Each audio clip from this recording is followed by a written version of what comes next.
Hi, this is Jennifer Griffin with GoFetch Marketing, and this is a video for KentuckyFree.org. This video is to show you how to put a blog post onto your website. So I will send you in a separate email your login information and where to go to log in. But once you've logged in, actually what it's going to look like is you're going to see your back end dashboard that looks exactly like this. What I like to do is I open a tab to my dashboard, and then I open in a separate tab the live site, which is over here. As you can see from the live site, there's this black band up here. The only way you're seeing that is if you're logged in and you're an actual administrator. People that just come to the website do not see that, and you only see it when you're logged in on one tab. So the first thing you want to do is go back to the dashboard. You want to scroll over here to the left side, and these are your options. So you want to go to posts because you're actually adding a blog post.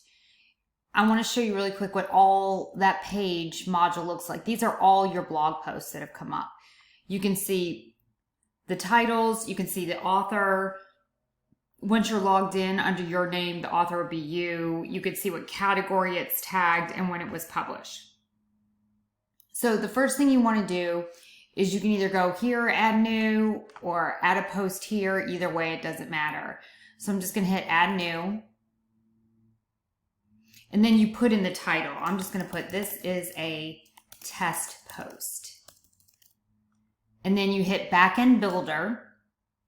And then you're going to add a container. This is like a builder block theme is what we call it. So you want to add a container. I just do for blog posts, I usually do a 1 column. And then see where this button is, it says element.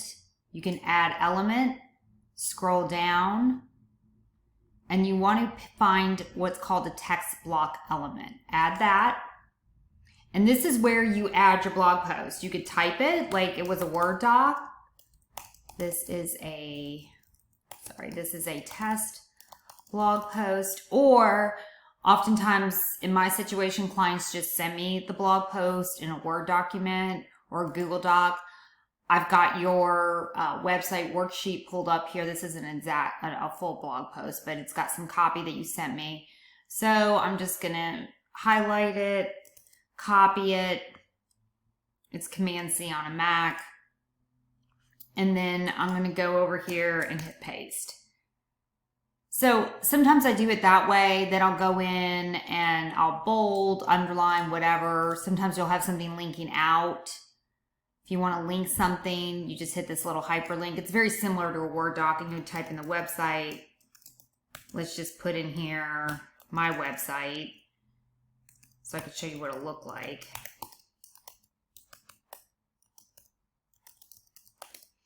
And then hit this apply button.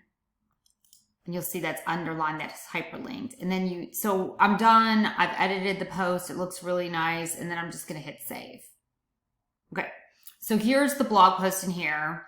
You want to make sure you always come over here and look under categories. These are the categories we've set up for you. I'll take out audit and taxation. That shouldn't be there. But criminal justice, economic opportunity, education accountability, and taxpayer watchdog are your categories. So let's just put this one under economic opportunity. So make sure you click that so it populates correctly into the website. Then once you do that, you usually add a featured image. So I'm going to set a featured image. And I'm going to pick one I've already used before and I know is sized right, like this one. So all your blog post images, and we could talk about this separately, need to be 500 by 300 pixels. That will make sure everything looks even on the website and lays out correctly. I'm going to set that as the featured image, and you'll see it populate up here. Then once that's done, you've got all the basics, and that's all you need technically to publish it. So let's hit publish.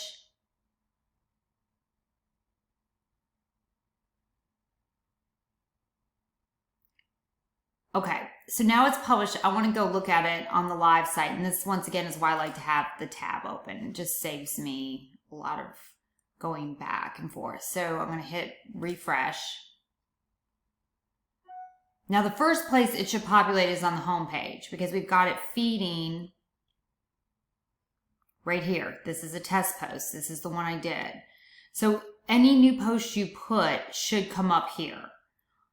It should also come and populate under the page that is the category. So if I scroll back up and I hit economic opportunity, which is what the category was that I used for this blog post, there it is. It should populate this page. That's how you add the blog post. Now I'm going to go back in here and I'm going to go to all posts and I'm just going to delete it. So you can hover. You can also do some editing in here. You could just trash it. So I'm going to go ahead and trash it. But you can also kind of hover over these. Let's say you want a quick edit. If you want to change the name, you want to change the category, you want to change the author. Like once I'll put that in here for that. Once you're in here, I can go in here and update these all to be that you look like you're the author instead of me when I originally built it. So that's really it for the blog post. It's all set up to work. The only thing you'll need to figure out, which I can explain separately for you, is how to make a featured image 500 by 300 pixels. So if you have any questions, just let me know. Thanks.